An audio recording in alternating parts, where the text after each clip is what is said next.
Hoy contestamos preguntas y respuestas. Comenzamos porque tenemos otras actividades, no vamos a tardar mucho, pero sí vamos a dar respuesta. A ver, la segunda fila. Buenos días, presidente. Mariana León, del periódico El Financiero. Preguntarle, hoy se discute en diputados la reforma laboral. Se ha hablado esta semana que existe cierta presión de Estados Unidos, particularmente de la Cámara de Representantes, para que se apruebe como un candado para que se pueda firmar el TEMEC. Ustedes desde su gobierno, ¿cómo están analizando esto? ¿Ustedes lo ven así? Y también quería preguntarle sobre la reforma educativa y las leyes secundarias. Hay un punto que todavía ha causado controversia sobre los comisionados sindicales. Actualmente, ya no, en la reforma educativa se tenía planteado que un comisionado sindical no podía tener sueldo siempre y cuando no estuviera frente a grupo. ¿Ustedes en las leyes secundarias permanecerá esta iniciativa? Es decir, que mientras un profesor tenga una comisión sindical no podrá recibir sueldo del Estado si no está dando clases. Gracias. Bueno, en las dos preguntas. Nosotros hicimos el compromiso cuando participamos como observadores en las pláticas para acordar el tratado comercial entre Canadá, México y Estados Unidos. Hicimos el acuerdo de apoyar lo que se pactó en todos sus términos. Esa es la postura que tenemos. Apoyamos lo que se acordó en el Tratado de Libre Comercio. Y esto lo hemos expresado abiertamente al sector empresarial, al sector obrero, y lo hemos dado a conocer a los legisladores que son independientes, son autónomos, pero con mucha claridad hemos dado a conocer nuestra opinión de que debe de aprobarse una reforma laboral apegada a los acuerdos que se establecieron en el tratado. No queremos que se dé ningún motivo para reabrir las negociaciones del tratado. Consideramos que no le conviene al país, que lo que se logró, que lo que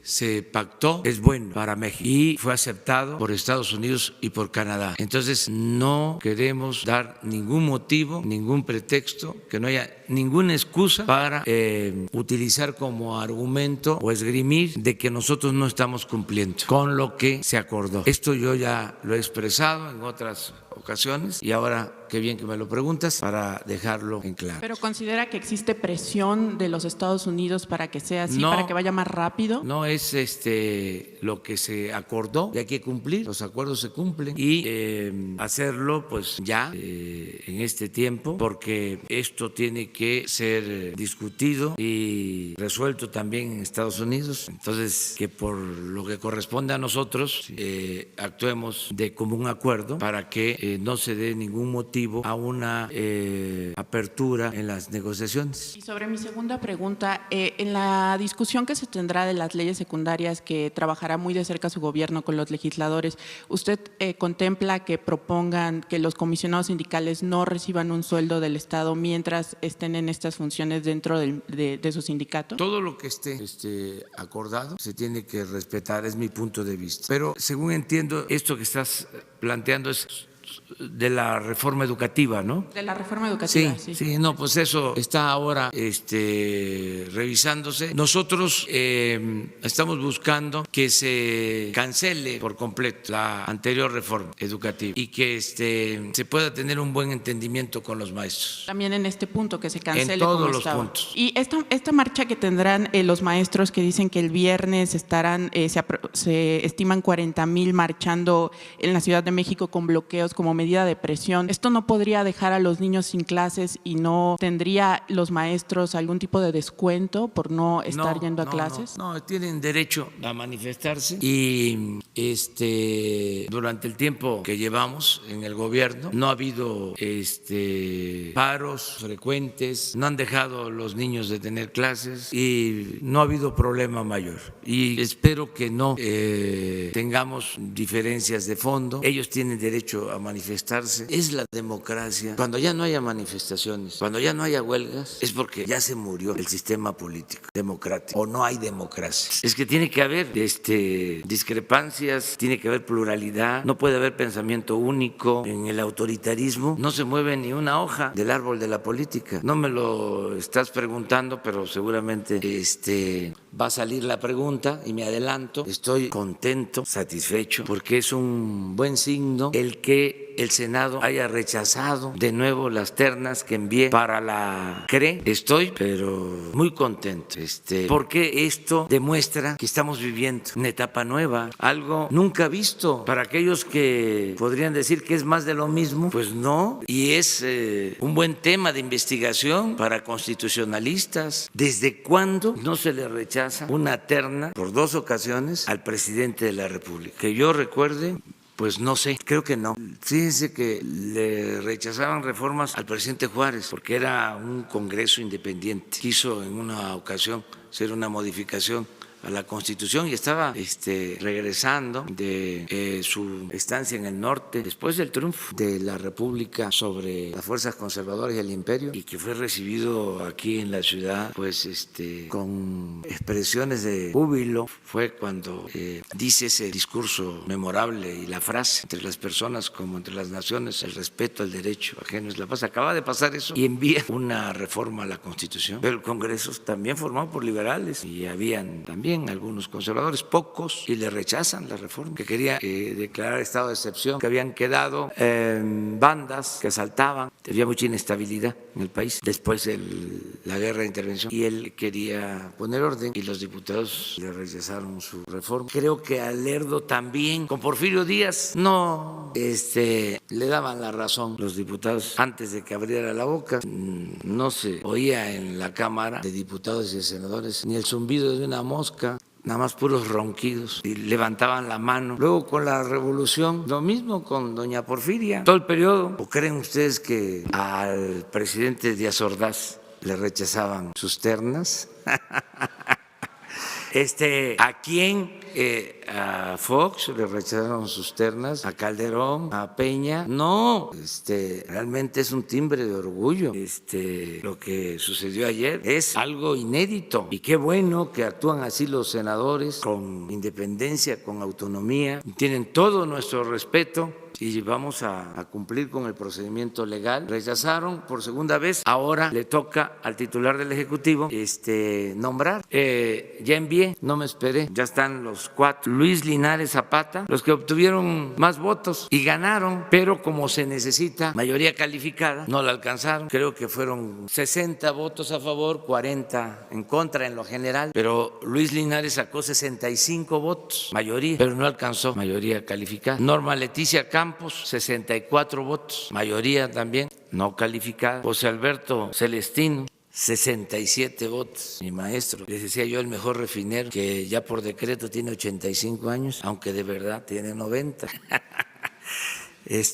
Pero está lúcido y activo y es muy inteligente. Y Guadalupe Escalante, 61 votos, también ganó. Entonces son los 4. Ya envié los nombramientos. ¿Qué procede? No, anoche, ayer mismo. ¿Qué procede? Pues dicen los de la oposición que se van a amparar. Pues están en su derecho. Y el Poder Judicial va a resolver. ¿A poco no es una etapa nueva? Ya no es el Ejecutivo, el poder de los poderes. Esto es inédito. Es un auténtico Estado de Derecho. Lo que había antes era un Estado de chueco. Predominaba la politiquería, el reparto de cargos, cómo se integraban los órganos, esto mismo, cómo se integró el INE, cómo se integró el tribunal, 2 para ti, 2 para el otro, 2 para el otro. Ya eso ya no, son los legisladores los que deciden libremente, y así voy a pedir que de una vez resuelvan lo que está pendiente, si van a aprobarlo o no, lo de la revocación del mandato, porque a lo mejor no quieren, porque sacaron la excusa de que me quiero reelegir, mandaron una carta a la OEA,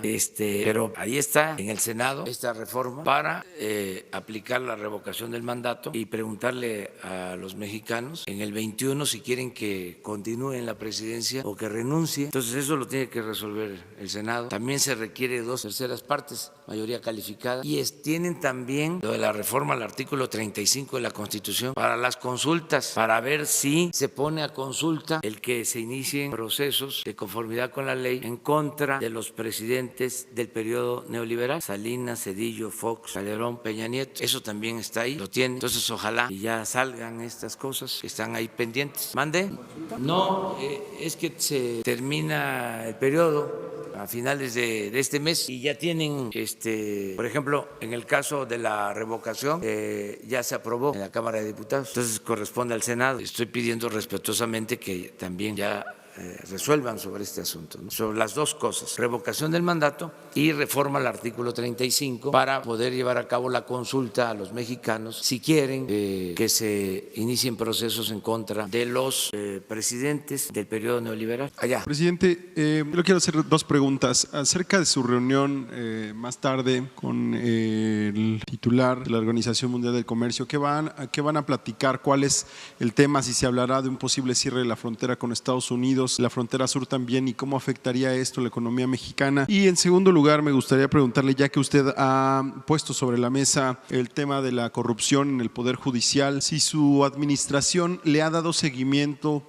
a los recursos, más de 15,000 millones de pesos que se ejercieron para la implementación del nuevo sistema de justicia penal acusatorio. Y pues bueno, si esto fue desviado, teníamos algunos testimonios durante la implementación de que estos recursos no se habían utilizado para la capacitación de jueces, para la capacitación de policías en el caso de otros poderes que estaban relacionados con esta implementación. Si se han encontrado temas de corrupción en este dinero que se ejerció para el sistema de justicia penal. Gracias. Mire, acerca de lo primero, sí me voy a reunir con la máxima autoridad de la Organización Mundial del Comercio, pero no está en la agenda lo de el comercio con Estados Unidos. Es una visita, vamos a decir, de cortesía para intercambiar puntos de vista sobre el libre comercio. Nosotros estamos a favor de el libre comercio. No vamos a participar en ninguna guerra comercial, no nos interesa, no nos incumbe, no nos importa meternos en esos asuntos. Sí vamos a cuidar nuestro mercado interno, pero respetando acuerdos, tratados comerciales que tiene suscrito el país con otros países y además respetando esta instancia que se encarga de regular la libertad en el comercio en el mundo. Para eso es la reunión. Cerca de la otra pregunta, llevamos muy buena relación con los integrantes del Poder Judicial, de manera especial con la Suprema Corte, que se está renovando. Es un asunto que ellos seguramente van a explicar. El Poder Judicial tiene que explicar cómo se ejercieron estos fondos, si se cumplió con el propósito de mejorar la impartición de justicia. Hay que revisar todas estas aplicaciones nuevas, todos estos nuevos procedimientos. En algunos casos se hicieron en el marco de modas y se copió mucho de otros países. Acuérdense que se hablaba de nuevas políticas públicas, por eso también se llenó al gobierno de organismos de la transparencia, el anticorrupción, puros organismos para simular, porque era también moda.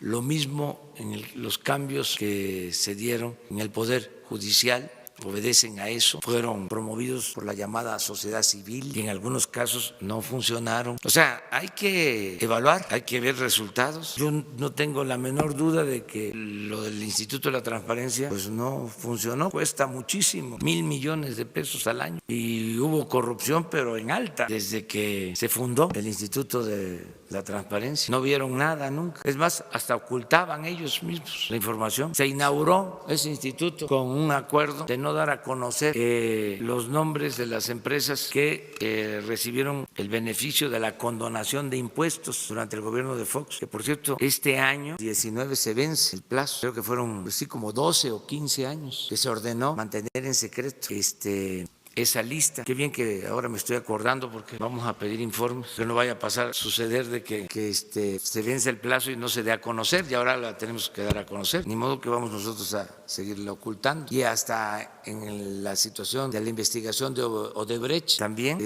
inicialmente ordenaron que se mantuviera en secreto la investigación. Entonces, esos organismos, todos esos cambios, hay que revisarlos, hay que ver qué es lo que se hicieron, qué se hizo con esas modificaciones. Como la vida pública tiene que ser cada vez más pública, y no quiero que mañana me digan por qué no nos dijo, y una vez les adelanto que hoy me voy a reunir con el presidente de la Suprema Corte de Justicia. Aquí yo lo invité con el compromiso de que la próxima reunión yo lo voy a visitar a él, como a las 8:30 o 9. Vamos a desayunar. Con la Suprema Corte ahora, presidente, después de que hubo ahí una... No, es muy buena la relación porque es de respeto a la autonomía de los poderes. Pero ayer desayuné con el presidente del Senado, coordinador, Ricardo Monreal, y hoy con el ministro, presidente de la Suprema Corte. Muy buena la relación con los poderes, y esto no significa subordinación, significa respeto, división y equilibrio de poderes, Estado de Derecho. No hay nada en particular, pues es intercambiar puntos de vista de cómo vemos la marcha de los asuntos públicos del país. Hay temas siempre. Ayer también, para que se sepa, recibí al presidente de la Comisión Nacional de Derechos Humanos, que es un organismo autónomo, independiente. Constantemente estamos teniendo comunicación con los representantes de otros poderes o de organismos autónomos e independientes.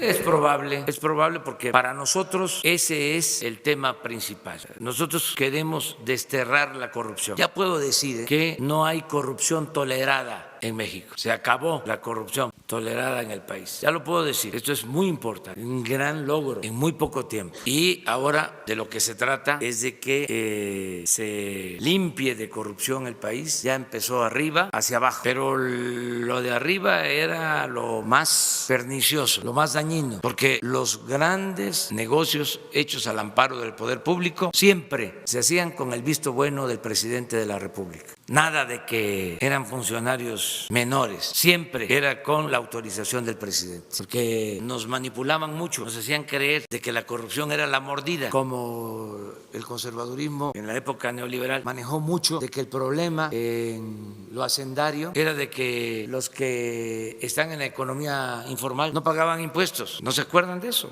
Que querían cobrarle impuestos al viene, ¿no? A los franeleros, a los que se buscan la vida como pueden en la calle, mientras los de mero arriba no pagaban, o si pagaban les devolvían los impuestos. Ahora todos. O sea, no estoy hablando a favor de los de la economía informal, estoy diciendo de que era un sesgo, era ver la paja en el ojo ajeno y no la viga en el propio, y ahí nos tenían distraídos. Era lo mismo de la corrupción. Corrupto era ladrón, el que se robaba un pavo, el que se robaba una gallina, el que se robaba una bolsa en el mercado. Y los grandes ladrones ni siquiera perdían su respetabilidad, se ponían hasta de ejemplo. Siempre lo he dicho, hasta se les decía a los hijos: estudia para que cuando seas grande seas como don fulano, un reverendo ladrón. Era el peor de los daños, no perdían su respetabilidad. Entonces ya comenzó la limpia arriba y ahora vamos hacia abajo y todos vamos a ayudar. Está en el Senado también un proyecto de reforma que envié, que le llamo de confianza ciudadana, porque vamos a quitar todos los inspectores de calle, los que van a establecimientos comerciales, a restaurantes, supuestamente a vigilar que se cumplan las normas, y que en muchos casos son extorsionadores. Llegan a buscar la cuota. Eso se termina. Ya no va a haber haber inspectores y solo va a haber una manifestación voluntaria del dueño del establecimiento en donde va a decir, bajo protesta de decir verdad, expreso que conozco mis responsabilidades y soy buen ciudadano y voy a vender, si es un concesionario de una gasolinería, litros de a litro y voy a dar el kilo completo y no voy a adulterar el producto y en mi establecimiento los alimentos van a ser de buena calidad y si tengo un establecimiento que requiera salida de emergencia, voy a tener mi puerta para emergencia y voy a cumplir. Entonces, nada más les vamos a pedir que se inscriban a un padrón. Todo el que se inscriba en un padrón no va a ser supervisado. Y cada determinado tiempo se va a hacer un sorteo y el que salga va a ser inspeccionado y vamos a invitar a esa inspección a los dirigentes de las cámaras que nos acompañan. Si se encuentra de que no cumplió, de que miente, pues entonces ya no tendría un trato preferencial. Y si se demuestra de que cumplió, vamos a dar a conocer su nombre, si así lo desea él, si lo autoriza, para ponerlo como ejemplo de un buen ciudadano. Lo que queremos es que haya confianza entre todos, que no se vea al dueño de un establecimiento comercial como un delincuente en potencia, sino que todos nos portemos bien. Entonces, esa ley me importa mucho. No se van a quedar sin trabajo los inspectores, también lo aclaro. Van a ser reubicados en sus mismas secretarías, van a tener otras ocupaciones, pero no se les va a quitar el trabajo. A partir de que se apruebe la ley, ayer hablé de esto con el coordinador del Senado, le pedí de que ya esta iniciativa se ponga a consideración de los legisladores. Una más porque me tengo que ir. A ver. Gracias, presidente. Dos preguntas. La primera, saber si usted comparte las declaraciones que ayer hizo el expresidente Barack Obama en España sobre que las personas con miedo son quienes construyen muros, esto en referencia al presidente estadounidense Donald Trump. Y la segunda, saber qué día y a qué hora se reunirá con la alta comisionada de la ONU, Michelle Bachelet. Muchas gracias. Bueno, la primera no, lo que diga mi dedito. Sí. Vamos a batear, aunque sea teóricamente. Me gustaría batear en una práctica de béisbol, pero no he podido. Antier fui un ratito al campo de la universidad, no fui a tranviarios, es que hay liga y hay mucha gente, entonces no puedo practicar como debe ser, porque tengo que ser respetuoso con la gente y me saludan y ya no puedo. Entonces me fui al campo de béisbol de la universidad, allá por Insurgentes, sí, estuve bateando. Bien, sí. Veía yo ahí en la pelota, ¿no?, algunas cositas que no me gustaban y macaneaba yo fuerte, le daba yo en el mero centro. Bueno, y así saca uno también, se relaja, ¿eh? Es como suspirar profundo. Pero bueno, bateo. Lo segundo, sí, me voy a reunir con la alta comisionada de Derechos Humanos de Naciones Unidas, con la señora Bachelet. Viene, tenemos ya una cita. Jesús, es la semana próxima. Vamos a... Hugo Páez, de Impacto, el diario de televisión. Hubo un reporte de la comisionada sobre una visita a Venezuela. El reporte estuvo bastante duro, a diferencia de lo que se pensaba. Ella de alguna manera denunció persecución política, denunció una crisis humanitaria muy fuerte. Y bueno, creo que en México, que ha estado apoyando de alguna manera la posición política de Nicolás Maduro, ha ido variando un poco esa tendencia, como lo dijo también el canciller Marcelo Ebrard y como lo dijo usted, presidente. En este caso, ¿se va a tratar el tema? ¿Hay alguna posibilidad de que Nicolás Maduro tenga asilo en México? ¿Sí? ¿Lo solicita? Es que eso es un tema también muy polémico, claro, que se presta a muchas interpretaciones y hasta a conjeturas. Pero es un derecho internacional también de él. Sí, pero nosotros hemos sido lo suficientemente claros, ya hasta parezco disco rayado de estar repitiendo y recordando lo que establece el artículo 89 de nuestra Constitución: no intervención, autodeterminación de los pueblos, solución pacífica de las controversias. Entonces, de ahí no nos movemos. La señora Bachelet es una mujer admirable, que respeto mucho, y ella tiene pues una responsabilidad que está cumpliendo, que creo que lo está haciendo muy bien, lo va a seguir haciendo muy bien, porque es una extraordinaria mujer con convicciones. Ella padeció, ahora sí que en lo más íntimo, lo que significa la violación de derechos humanos. Ella es una víctima de violación de derechos humanos, su historia, por su familia, Y ella fue secretaria de la Defensa en Chile y presidenta 2 veces, fue electa y reelecta, porque se puede hacer eso en Chile. Yo viajé a Chile hace año y medio y era presidenta, me recibió, estuve en La Moneda, platiqué con ella, es admirable, de las mejores mujeres que se desempeñan en el terreno de la política en el mundo. Entonces vamos a platicar muy bien, vamos a tratar todos los temas, y ella es bienvenida en México, pero no nos metemos con lo de Venezuela, o sea, porque queremos mantener la política exterior de México que señala o que establece la Constitución. Eso es todo. Y no queremos ser candil de la calle y oscuridad de la casa. Por eso lo mismo en cuanto a las diferencias que hay en el libre comercio o en las relaciones comerciales. ¿Para qué meternos si hay una diferencia entre Estados Unidos y China? Hubo una época en que la política exterior de México no se manejaba con prudencia, con cautela, y sin que nos pidieran nada, nos ofrecíamos a ser mediadores en todos los conflictos del mundo. Nosotros no tenemos esa función, para eso es la ONU. Y nosotros lo que tenemos que procurar es limpiar nuestra casa. Siempre he dicho que la mejor política exterior es la interior. Si estamos bien en México, si hay desarrollo en México, si hay bienestar en México, si no se violan derechos humanos en México, si no hay violencia en México, pues nos van a respetar. Afuera vamos a ser respetados, afuera. Entonces, y tener relaciones de amistad con todos los gobiernos, con todos los pueblos del mundo, no confrontarnos, nada de política hegemónica, ni adherirnos o sumarnos a bloques, no. México tiene una muy buena política exterior definida por su historia. Hablábamos de Juárez, desde entonces. Va a estar aquí la alta comisionada de Derechos Humanos de la UNAM, de la ONU, la señora Bachelet, el martes 9 de abril a las 10:30. Nos vamos a reunir, martes 9 de abril. Muy bien, una más. Haber dado a conocer la carta. Buenos días a todos, Alberto Morales del Universal. El presidente de España está diciendo que fue un error de su gobierno haber dado a conocer la carta hacia el rey de España, donde le está proponiendo que den una disculpa por la devastación que hubo en la conquista. Y también está diciendo que no se puede ver con los ojos del pasado, del presente, lo que ocurrió hace 500 años. ¿Cuál es su opinión? Bueno, nada más precisar que yo no di a conocer la carta. Fue una filtración, no sé exactamente si fue el gobierno español o la sustrajeron de Relaciones Exteriores. No, ya no hay CISEN, ya no existe eso. Entonces eso es un delito, ¿no? Puede ser, sí, pero no se ha hecho investigación. Se llevó a España, entonces hay las dos posibilidades. Pero sí se equivocaron. O sea, lo digo respetuosamente, no vaya a ser que se enojen. Con mucho cuidado, no quiero testerear a nadie, porque hay mucha sensibilidad a flor de piel. Pero el gobierno español da a conocer un boletín diciendo que reprobaba el que yo diera a conocer la carta que había enviado al rey. Sí, el contenido, pues la carta. Y resulta que nunca di a conocer la carta.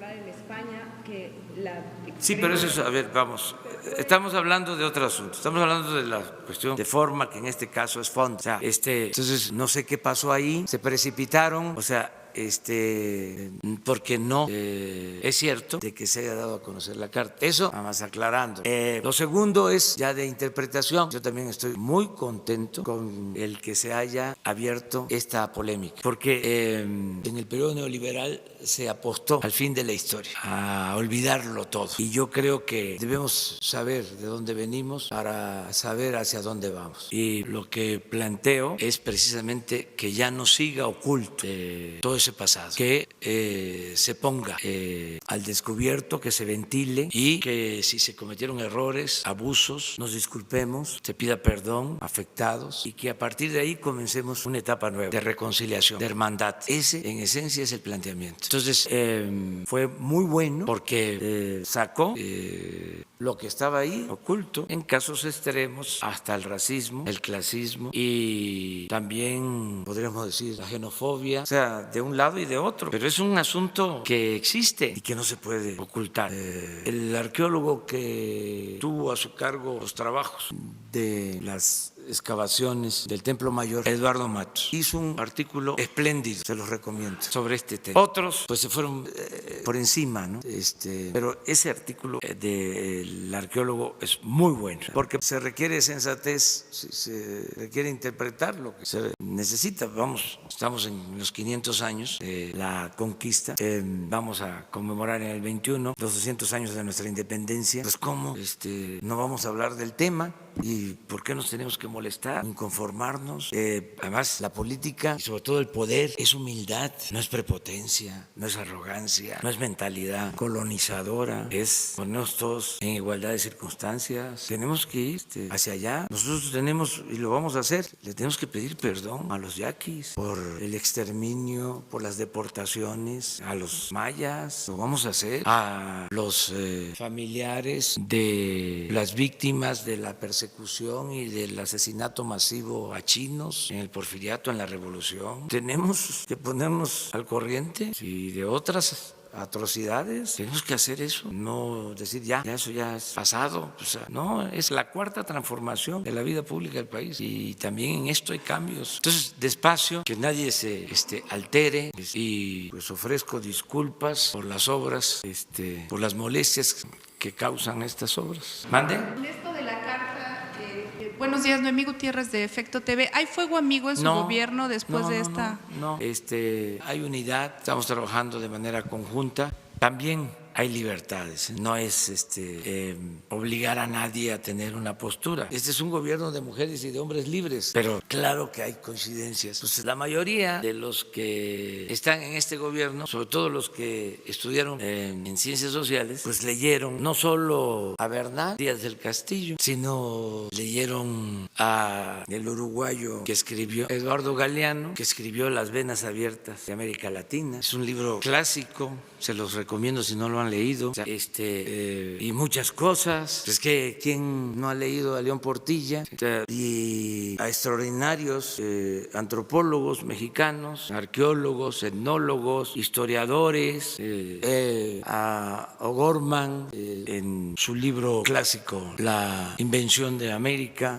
Son temas fascinantes. Recientemente se ha escrito sobre la conquista mucho, se ha escrito en particular sobre la disminución en la población, de cómo se diezmó la población a la llegada de los colonizadores o conquistadores. A los 10 años, la palabra diezmo viene de eso, es el 10%. Se había quedado el 10% de la población que había. ¿Por qué? Pues por 2 o 3 causas. Una, sin duda, la sobreexplotación. Pues por eso la defensa de Bartolomé de las Casas, defensor de los indígenas, incluso las leyes de India que se aprueban para evitar el despoblamiento por completo. Hay historiadores que dicen que las leyes de India y la protección a los indígenas, más que por razones humanitarias, se llevó a cabo porque se iba a acabar con los huevos de la gallina de oro, que no iban a haber brazos. Durante toda la colonia hasta el siglo XIX, un lamento de los propietarios era la falta de brazos, de que no había población suficiente. En mi estado, por ejemplo, después de tener una población de alrededor de 200,000 habitantes, se redujo a los 50 años, ya habían 30,000, de 200 a 30,000. Y Tabasco nunca pasó en 3 siglos de dominación colonial de 40,000 habitantes, en 300 años. Bueno, una causa, la sobreexplotación. Otra, las enfermedades, que se convirtieron en epidemias que diezmaron a la población porque eran enfermedades nuevas que no se conocía cómo se debían de tratar. Los curanderos tradicionales no sabían y eran epidemias, el cólera, la viruela. ¿Sí? Entonces, todo esto, pues, ¿por qué no revisarlo? Hace como una semana estaba yo hojeando el libro de historia de 4º año de primaria de los años 60. Qué buen libro en contenido. Tratan, por ejemplo, en ese libro de 4º año de primaria, de texto, lo de la intervención estadounidense a México. Ahora es un tema vedado, nadie habla de eso. Y en ese libro de 4º año de primaria de los años 60 viene hasta un plano, un mapa de cómo era nuestro territorio y cuánto nos quedó. Viene explicada de manera sencilla para 4º año de primaria lo que fue la guerra del 47 y del 48, donde se nos quitó más de la mitad del territorio. Todo eso desapareció. esos contenidos. Ahora yo celebro que regrese el civismo y otras materias. Entonces, ¿por qué pelearnos si es recrear nuestra historia? No debemos de olvidarnos. No odiar es distinto, pero no olvidar, no podemos olvidar. Entonces yo espero que ahí se vayan serenando los ánimos. En el asunto me llamó mucho la atención también de que envié la misma carta con otro contenido, porque no es lo mismo, aunque se actuaban en aquel entonces de manera conjunta, la corona y la iglesia, pero envié en otros términos, pero también planteando lo mismo al Papa, y no hubo la misma polémica, quizá porque el Papa ya pidió perdón, ya lo hizo en Bolivia y ya lo ha hecho, pero me llamó mucho la atención que entonces hay más súbditos en México que católicos. No, es la parte política, es la parte ideológica. Entonces vamos a serenarnos, vamos a ver las cosas con tranquilidad, y lo más importante de todo, la reconciliación, buscar la reconciliación. Bueno, ya me voy porque es de mal gusto, ¿no? Dice Carreño en el manual, llegar tarde cuando tienen un compromiso, ¿sí? Tienen un invitado, no puede uno llegar tarde. Dicen que cuando mucho 10 minutos tarde. Eso es lo que dice el manual de Carreño, ¿no? ¿De dónde era Carreño? Creo que era venezolano, el famoso Carreño con su manual. Bueno, nos vemos.